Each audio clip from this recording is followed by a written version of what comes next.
నమస్కారం city news కి స్వాగతం. నకిలీ పోలీసులమంటూ వృద్ధులను బెదిరించి నగదు దోచుకుంటున్న 2 అంతర్జిల్లాల నేరస్తులను తెనాలి రూరల్ పోలీసులు అరెస్ట్ చేశారు. మంగళవారం రూరల్ పోలీస్ స్టేషన్ లో నిర్వహించిన విలేకరుల సమావేశంలో డీఎస్పీ జనార్దన్ రావు వివరాలు వెల్లడించారు.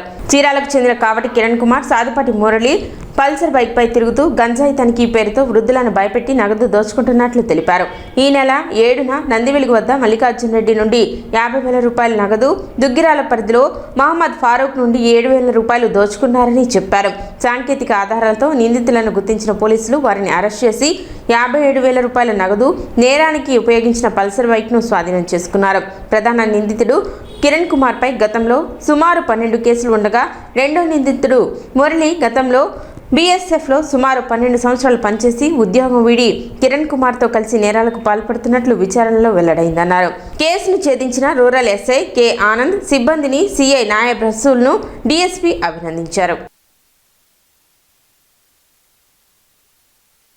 ఈ నెల 7వ తారీఖు మధ్యాహ్నం 12 గంటల సమయంలో కొల్లిపర మండలానికి చెందిన మల్లికార్జున రెడ్డి, వయసు 72 సంవత్సరాలు అనే ఒక పెద్ద ఆయన తన స్కూటీలో నందివెలుగులో వరి అమ్మిన డబ్బులు 1,60,000 రూపాయలు డిక్కీలో పెట్టుకొని వస్తున్నాడు. ఆటో నగర్ దగ్గరికి వచ్చేటప్పటికి 2 వ్యక్తులు పల్సర్ బైక్తో అతన్ని అడ్డగిచ్చి ఆపి మేము పోలీసులు, నువ్వు బండి రికార్డు చూపించు, నీ దగ్గర గంజాయి ఉందని మాకు సమాచారం వచ్చిందని డిక్కీ ఓపెన్ చేయించారు. డిక్కీ ఓపెన్ చేయని క్రమంలో ఈ డబ్బులు చూసి అందులో ఒక 50,000 రూపాయలు అతని దగ్గర బలవంతంగా తీసుకొని ఎవరికైనా చెప్తే చంపేస్తామని బెదిరించి టువర్డ్స్ దుగ్గిరాలు వెళ్ళిపోయారు. ఆ వెళ్ళిన క్రమంలో అతను మన పోలీస్ స్టేషన్కి వచ్చి రిపోర్ట్ ఇవ్వడం జరిగింది. దాని మీద తెనాలి రూరల్ పోలీస్ స్టేషన్లో ఫేక్ పోలీసు ఎక్స్టార్షన్ కింద కేసు నమోదు చేసి దర్యాప్తు చేయడం జరిగింది. ఈ దర్యాప్తులో సాంకేతిక పరిజ్ఞానం ఉపయోగించి CCTV కెమెరాల్లో వాళ్ళ ఫోటోలు సేకరించిన మీదట వారు బాపట్ల జిల్లా చీరాల పట్టణంలోని రామ్నగర్ ఏరియాకి చెందిన కావటి రవికిరణం, సాదుపాటి మురళి అని గుర్తించడమైంది. వీరిని అరెస్ట్ చేసి పట్టుకున్న క్రమంలో వారు ఇక్కడ ఈ పెద్దాయన్ని అడ్డగించి 50,000 తీసుకొని టువర్డ్స్ దుగ్గిరాలు పోతూ అక్కడ కూడా ఫరూక్ అని అయిన టీవీఎస్ ఎక్సెల్ మీద వెళ్తూ ఉంటే అతన్ని ఒంటరిగా వెళ్ళడం చూశారు. అతను కూడా పెట్రోల్ బంక్ దగ్గర ఆపి నీ జేబులో కాగితాలు తీయి, బండి కాగితాలు తీయి, గంజాయి ఉందని బెదిరించి 7,000 రూపాయలు లాక్కున్నారు. దాని మీద అక్కడ కూడా కేసు రిజిస్టర్ అయింది. ఈ 2 కేసులు మనం పట్టుకున్నప్పుడు వారు కన్ఫెషన్ చేశారు. ఈ కన్ఫెషన్ చేసినప్పుడు వారు ఉపయోగించిన పల్సర్ బైక్ని వారు ఈ రైతుల వద్ద లాక్కున్న 50,000 రూపాయలు, 7,000 రూపాయలు, 57,000 రూపాయలు రికవర్ చేయడం జరిగింది. వీరిని విచారించిన క్రమంలో మనకు తెలిసింది ఏంటంటే ఈ కావటి కిరణ్ కుమార్ మీద 12 కేసులు ఉన్నాయి. ఈ ఫేక్ పోలీసులు అని ఒంటరిగా వెళ్తున్న వృద్ధులను టార్గెట్ చేసిన కేసులే 5 కేసులు ఉన్నాయి వారి మీద. ఇవన్నింటినీ పరిగణలో తీసుకొని వారిని అరెస్ట్ చేసి ఈరోజు రిమాండ్ నిమిత్తం కోర్టు వారి ముందు హాజరుపరచడం జరుగుతూ ఉంది. కాబట్టి వృద్ధులు, పెద్ద వయసు వారు డబ్బులతో కానీ నగలతో కానీ ఎక్కువ ప్రయాణం చేయొద్దు. ఎవరొకరు తోడు తీసుకొని వెళ్ళాలి. లేని పక్షంలో వీళ్ళు ఇట్లాగే టార్గెట్ చేసి అందరినీ కూడా దోచుకోవడం జరుగుతూ ఉంది. తెనాలి మండలం మల్లిపాడు గ్రామంలో వ్యవసాయ శాఖ ఆధ్వర్యంలో పొలం పిలుస్తుంది కార్యక్రమం నిర్వహించారు. ఈ కార్యక్రమంలో ఏడీ రాగల విజయ్ బాబు, వ్యవసాయ అధికారి సుధీర్ బాబు పాల్గొని రైతులతో సమావేశమయ్యారు. ప్రస్తుత పంటల పరిస్థితి, సాగులో తీసుకోవాల్సిన జాగ్రత్తలు, ఎరువులు, పురుగుమందుల సమతుల్య వినియోగం, చీడపీడల నివారణ, నీటి యాజమాన్యం వంటి అంశాలపై రైతులకు అవగాహన కల్పించారు. అలాగే వ్యవసాయంలో శాస్త్రీయ విధానాలను అనుసరించడం ద్వారా సాగు వ్యయాన్ని తగ్గించడంతో పాటు నాణ్యమైన దిగుబడులు సాధించవచ్చునని వివరించారు. రైతులు ఎదుర్కొంటున్న సమస్యలను అడిగి తెలుసుకుని వాటి పరిష్కారానికి అవసరమైన సూచనలు అందించారు. ప్రభుత్వ వ్యవసాయ శాఖ అందిస్తున్న సేవలు, పథకాలను సద్వినియోగం చేసుకోవాలని రైతులకు పిలుపునిచ్చారు. కార్యక్రమంలో స్థానిక రైతులు, వ్యవసాయ శాఖ సిబ్బంది పాల్గొన్నారు. ప్రధానమంత్రి ఫసల్ బీమా యోజన కింద రైతులు 800 రూపాయలు ఎకరానికి ప్రీమియం చెల్లించుకున్నట్లయితే ఎకరానికి బీమా 40,000 వర్తిస్తుందని చెప్పి తెలియజేయడం జరిగింది. దీనికి ముఖ్యంగా రైతులు సబ్మిట్ చేయవలసిన డాక్యుమెంట్స్, ఎన్రోల్ చేసుకోవడానికి ప్రాసెస్ మీద ఏంటంటే పట్టాదారు పాస్ పుస్తకము, ఆధారు, అట్లాగే బ్యాంక్ అకౌంట్ పాస్ పుస్తకము, క్రాప్ సోన్ సర్టిఫికేట్ మరియు సెల్ఫ్ డిక్లరేషన్. ఈ డాక్యుమెంట్స్ మీ సేవా సెంటర్ల ద్వారా కానివ్వండి, అట్లాగే కామన్ సర్వీస్ సెంటర్ల ద్వారా ఎన్రోల్ చేసుకోవాల్సిందిగా రైతు సోదరులకు వివరించడం జరిగింది. అట్లాగే ఆగస్టు 15 లోపు ఈ ప్రీమియం చెల్లించిన రైతులకి ఈ యొక్క ప్రధానమంత్రి ఫసల్ బీమా యోజన పథకం అనేది వర్తిస్తుంది. కాబట్టి ఇప్పుడున్నటువంటి ఎల్నినో ప్రభావం పరిస్థితుల్లో, అంటే వర్షాభావ పరిస్థితుల్లో ఈ యొక్క స్కీము రాబో రోజుల్లో ఉపయోగపడే విధంగా ఉంటుందని చెప్పి దీని మీద ఒక అవగాహన కార్యక్రమం అనేది నిర్వహించడం జరిగింది. అట్లాగే ఎరువుల పరంగా రైతులకి ఈ ఏపీఎంస్ అనే యాప్ ద్వారా మనం ఏదైతే పంపిణీ చేస్తున్నామో చాలా వరకు ఇది పారదర్శకంగా చక్కగా రైతులు కావాల్సిన టైంలో వారికి రావాల్సిన కోట అనేది తీసుకోవడం జరుగుతున్నాయి. అట్లాగే చిన్న చిన్న సాంకేతిక లోపాలు ఏమైనా ఉన్నా కూడా మనం సవరించుకుంటూ వెళ్తున్నాము. మన తెనాలి మండలానికి సంబంధించి 15 RSKలో కూడా మనకి యూరియా, DAP అనేది అందుబాటులో ఉంచడం జరిగింది. అట్లాగే సొసైటీలోనైతేనేమి, ప్రైవేట్ షాపుల్లో కూడా మనకి ఎక్కడ కూడా కొరత అయితే లేదు. కాకపోతే రైతులు కొంతమంది ఇంకొక 2-3 బస్తాలు అదనంగా ఇస్తే బాగుంటుందని చెప్పి వారి యొక్క అభ్యర్థనను తెలియజేశారు.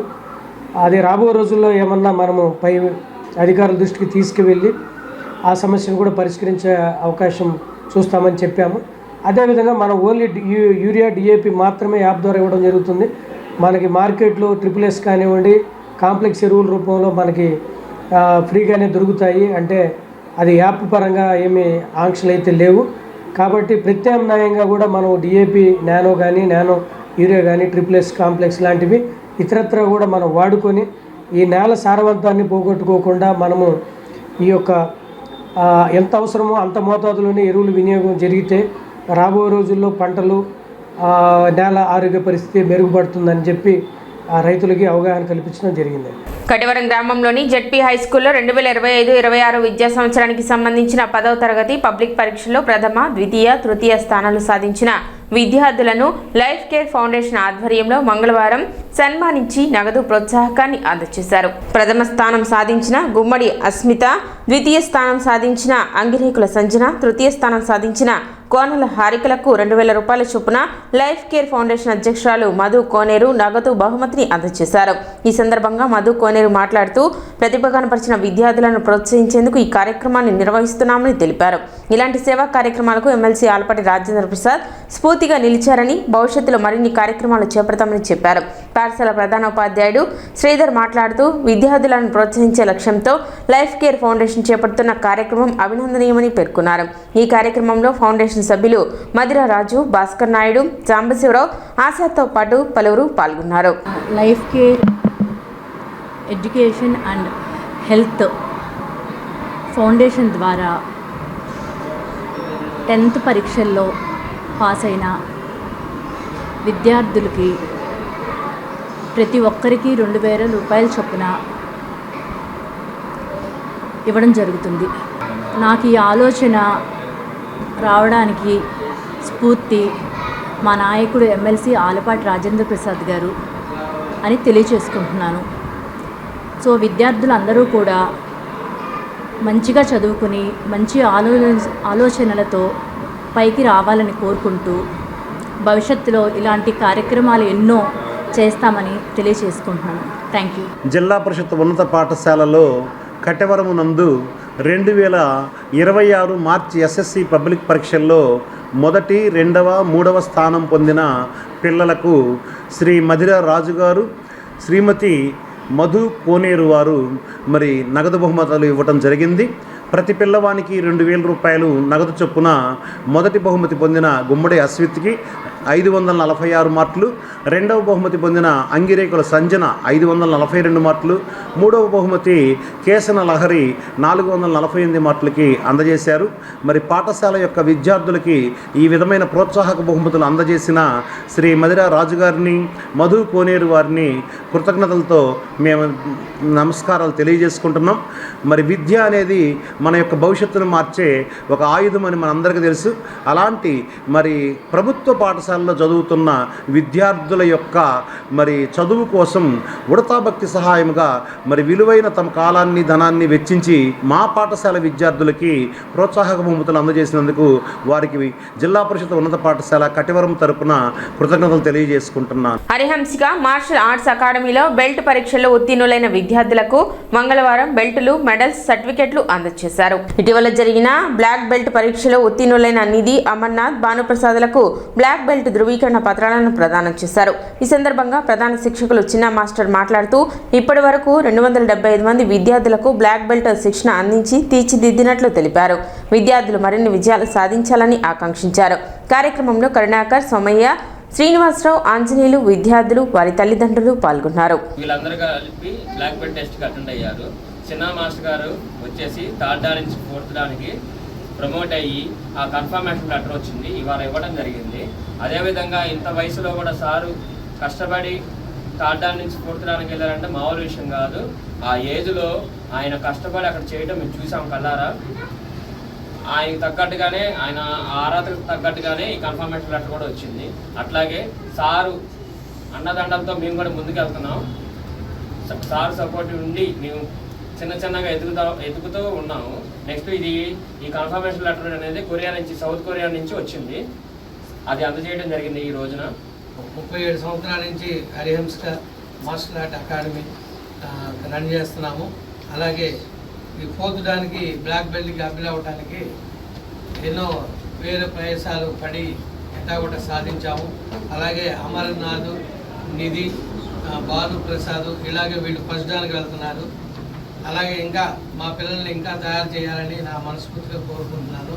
ఇలాగే శిక్షణ ఇచ్చి వాళ్ళకి state level, national level, international level తీసుకెళ్లాలని నా ఆకాంక్ష.